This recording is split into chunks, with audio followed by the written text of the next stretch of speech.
Hello, Doral. Welcome to another episode of In the City con Christi, where we get to meet incredible people who make up our beautiful community of Doral. And today I have a very important and special guest with us. We have our newest councilwoman. You all know her. It is our friend Nicole Reinoso from seat number 3. Welcome to In the City con Christi. Love it. I love this platform that is totally new to me. Yes, thank you for coming and getting to know a little bit more, or we're getting to know a little bit more about what you're doing in our community. Yes. It's now been a couple of months. Halfway mark. You're halfway through the first year. For your first year, yes, and we're super excited. And so we give this opportunity to our community to get to know a little bit more about us on a personal level, but also what we're doing in the city of Doral for them, for our community. Mm-hmm. So I'm so happy to have you. I'm happy to be here. This awesome. is cool. Awesome. Let's do it. I know you more on a personal level, but let's have other people get to know you more on a personal level. So tell us a little bit about who is Nicole besides our councilwoman. Sure. So I'm a mom, right? I have 3 amazing kids, Veronica, Mikey, and Noah. They are my reasons for everything that I do. And I couldn't have brought them into this world without my husband, Miguel. He is Venezuelan, which I think is perfect, a perfect match for this community, right? Because we have so many Venezuelans here. So to be able to represent a community and have that background, right, of the suffrage, the positives, the negatives that they go through, and why they're here is a huge, ventaja. So I love that about my family and living in Doral. The other part of me is educationally wise. I am a forever student. I have 3 degrees, a bachelor's in health service administration, my master's in business, which I graduated top 3% of my class, which a lot of people don't know, and my law degree.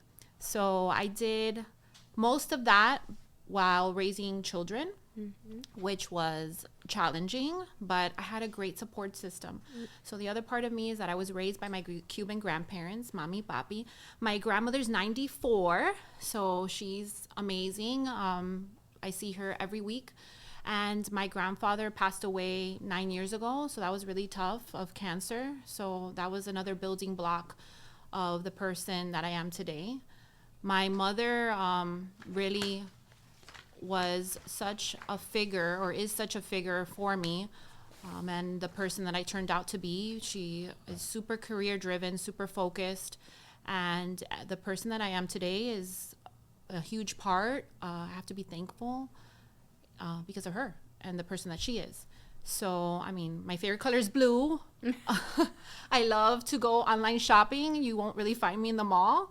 My dog, Capri, she's so cute, right? Yes, she's Capri's adorable. The cutest. I think she gives Ginger a run for her money. I don't know about Milkshake because she's a puppy, but she's super cute. So she's a golden doodle.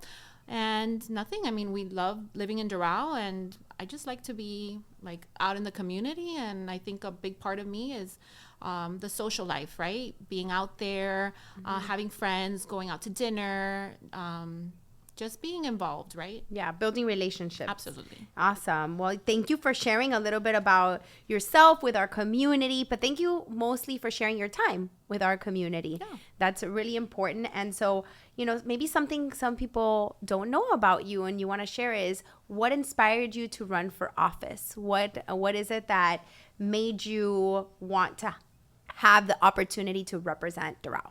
So I'm going to answer that a little backwards, right?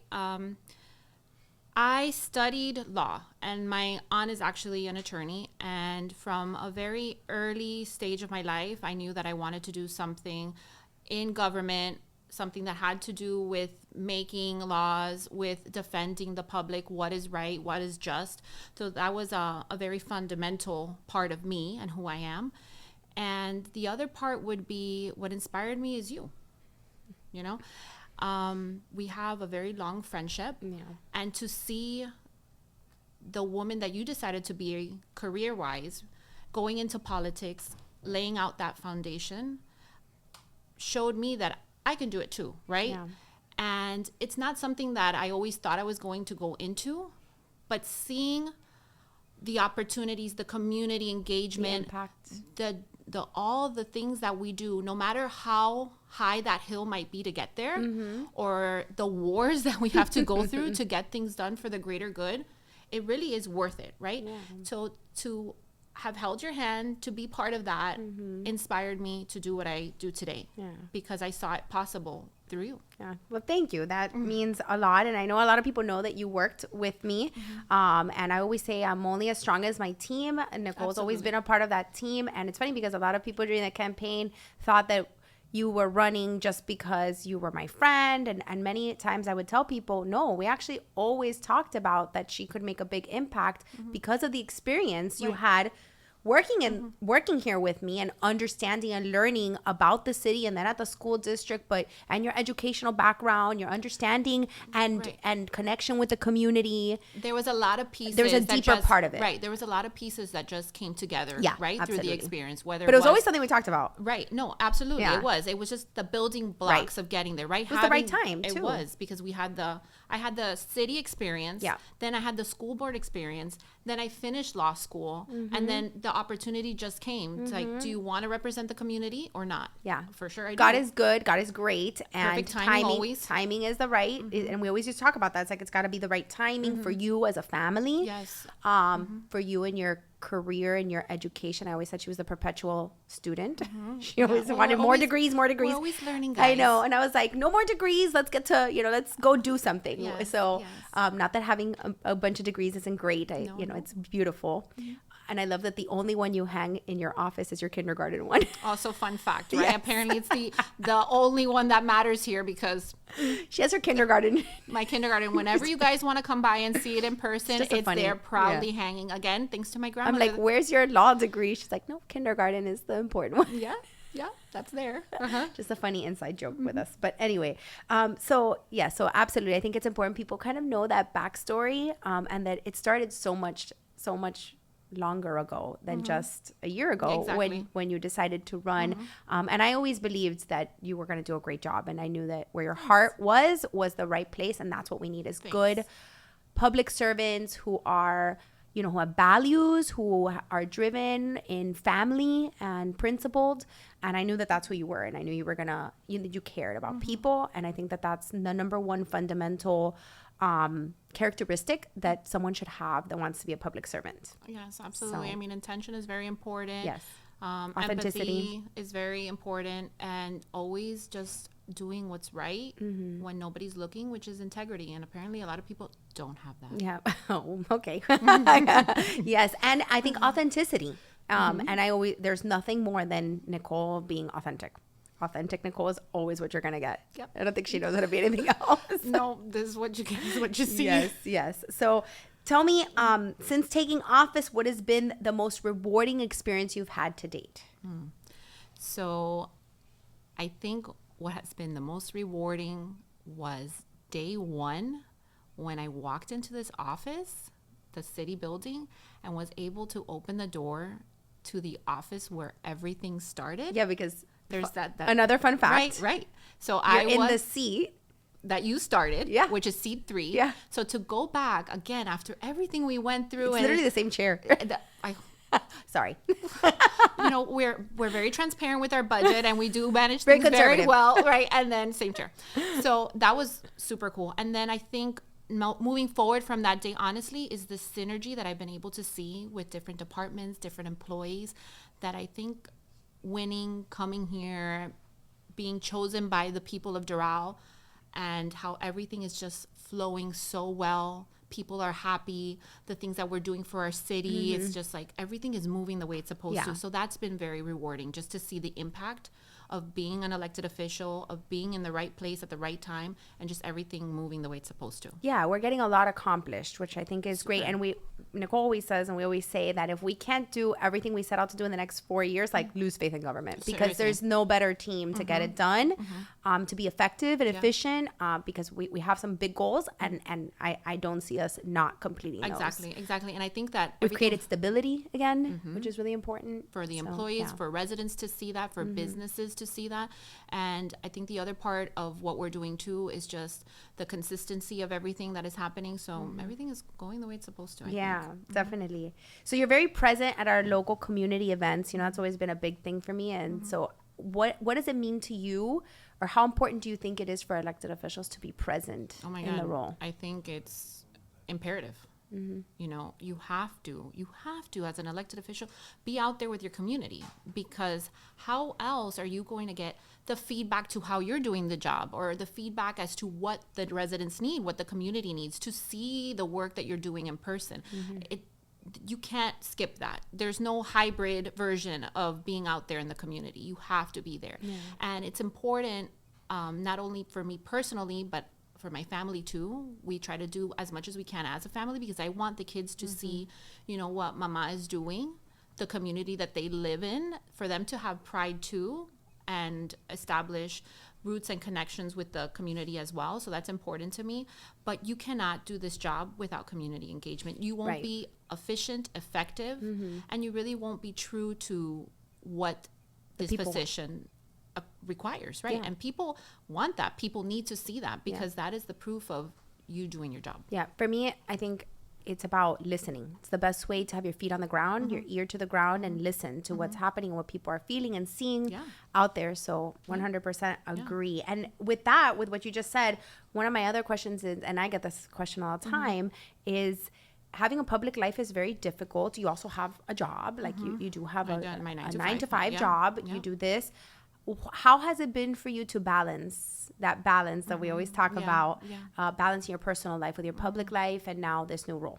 How's it been for the family? So the family has been used to this life for many years. I almost want to say that the kids grew up in this, because again, my job with you, always studying, always doing something. So I've always made the time for them, right? They are my priority.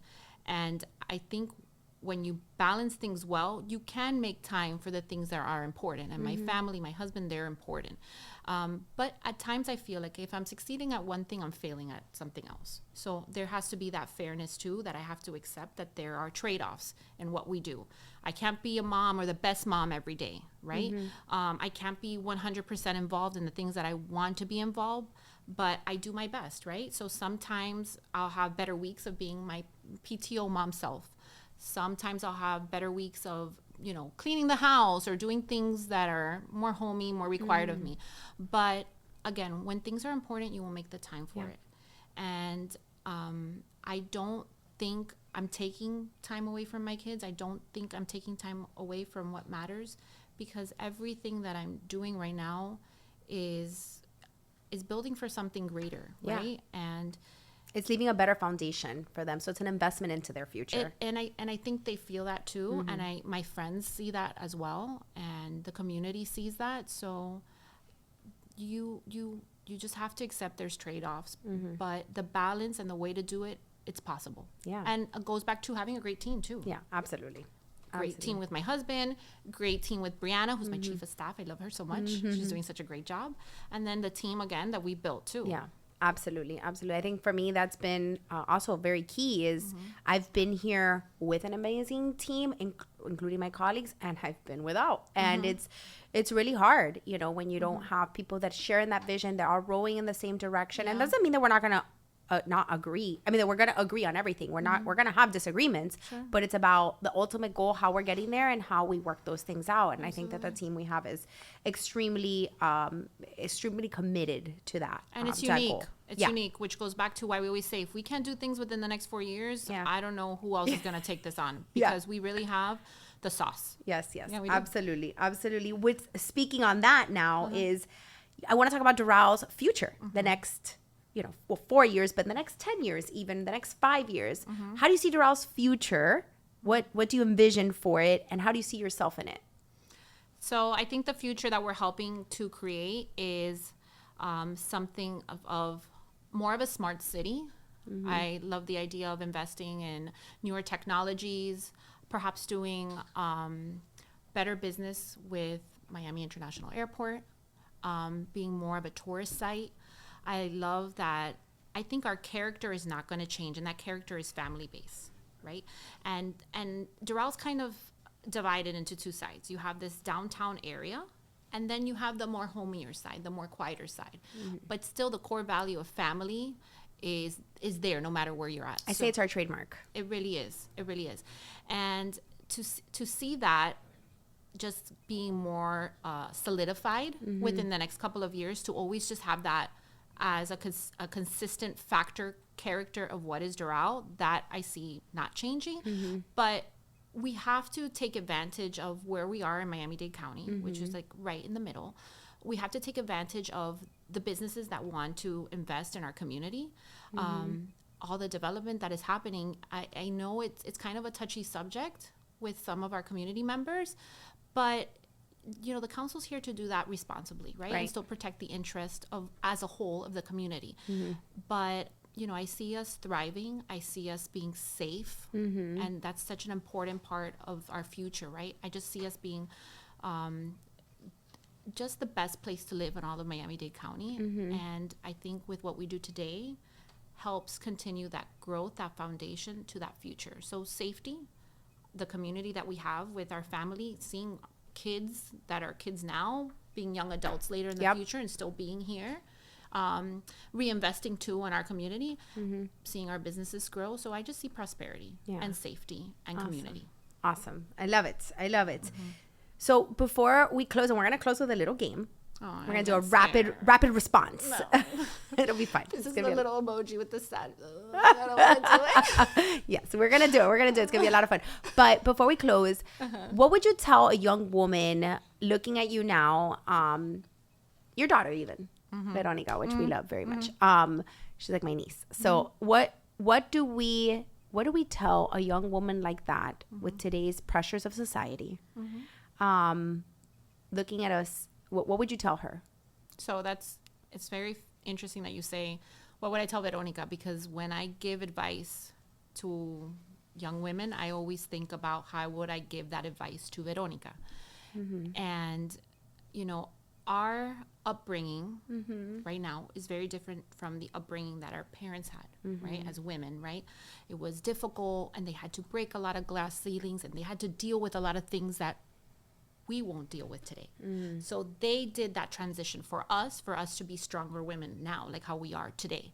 So now for like Veronica's age group and women, girls, don't be afraid of boundaries. No. You know, you go out, have your ambitions, do what you want to do not hold back. Everybody has an opinion. You cannot please everybody. Yep. But, you know, when you lay your head down at nighttime, the only person that should matter is yourself. Because if you're not happy, if you're not ambitious, if you're not accomplishing your goals yourself, you cannot be an asset to someone else. You cannot help somebody else. You cannot truly flourish. You have to take care of you. So my number one advice is do what you want to do, obviously within reason, right? We're law-abiding citizens. We got to do things correctly. Self-respect, values, morals, principles. Exactly. Yes. Have empathy. Empathy is so important. You're putting yourself in the shoes of others to really understand what they're going through. But don't worry about boundaries. You have your goals and you do whatever it takes to get there. Don't let anyone tell you no, because life is really long when you're so young, right? And you have so many different opportunities. Grab them by the horns and go. Yeah. That's my advice. Just go. Awesome. I love it. Thank you for sharing. Now for scary questions. Let's do the rapid response. You have to answer rapidly. Like the first thing that comes to your head. Oh no. Okay. The first word, and it should be one word responses. Do we have the beep? Yes, we can bleep. But let's try and let's keep it PG. Okay. Oh.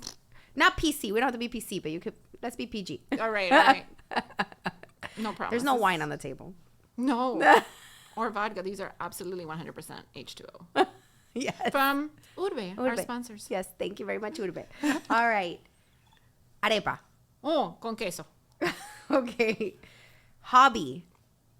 Lobby. No. Hobby. Shopping. Okay. Coffee. Decaf. But that's right. She doesn't drink. You're not a real coffee drinker. That was the wrong question. That was the wrong one for you. I was a coffee drinker, but if I have to drink coffee because I love the taste, okay? Yeah. So I'll fake it. Decaf, and then I like it with cinnamon. Yeah. You don't want Nicole on real coffee. Probably not. No. Yeah. Puerto Rico. San Juan Coqui. Okay. Beaches. Bathing suits. Yes. Love it. Central Park. Oh, Central Park. I think our yoga studio's great. Our new rooms. I love to skate there. I don't know if you guys seen me. Yes, we saw you skating. I saw the bloopers. That was one, okay? Still professional. Transparency. Important. Good one. Local government. Essential. Okay. Responsibility. Children. I love that. Yes, we are responsible for our children. I don't know to what extent, but and yes. my community too, but I think Yes, I love it. Future. is bright. The future is bright. You're taking my slogan. So that's so same embedded brain in in there your head. that it's like so future possibilities Nicole Reinoso. is awesome. Okay, way to be modest. I love it. All right, that's awesome. Thank you so much, Councilwoman, for welcome. Councilwoman to you all. Well, friend to all of us, really. Yes, yes, definitely. But thank you for being with us today. It was really great to have the community get to know you on a more personal level. this is awesome. I know they're going to continue to get to know the wonderful human you are, the great family that you have, who's extremely committed to this too. Thank you for taking on this challenge, this responsibility, and this purpose. It's been we- awesome. We truly enjoy having you. So thank you. Any last words to our audience? Maybe you want to share your Instagram so they can follow you. And Nicole Reinoso Doral, come and follow me. That would mean the world to me. And I think it's a great way to spread the message that we're trying to do from my office and all the great things that we're trying to do for the community. So that would be great. And I'm just so happy to be here. And I Follow thank her God. journey. And I thank God for this opportunity to be able to serve, because this really is such a life purpose. Yeah. And I'm glad to be in this journey with you, Rafa, and our employees and the rest of the city. So thank you. Absolutely. Likewise, thank you so much for being here. Thank you all for watching another episode of In the City con Christi. I'm your mayor, Christi Fraga. We get to meet incredible people throughout our community right here. If you like what you saw, make sure you subscribe and stay tuned for our next episode. Thank you very much. God bless everybody. See you.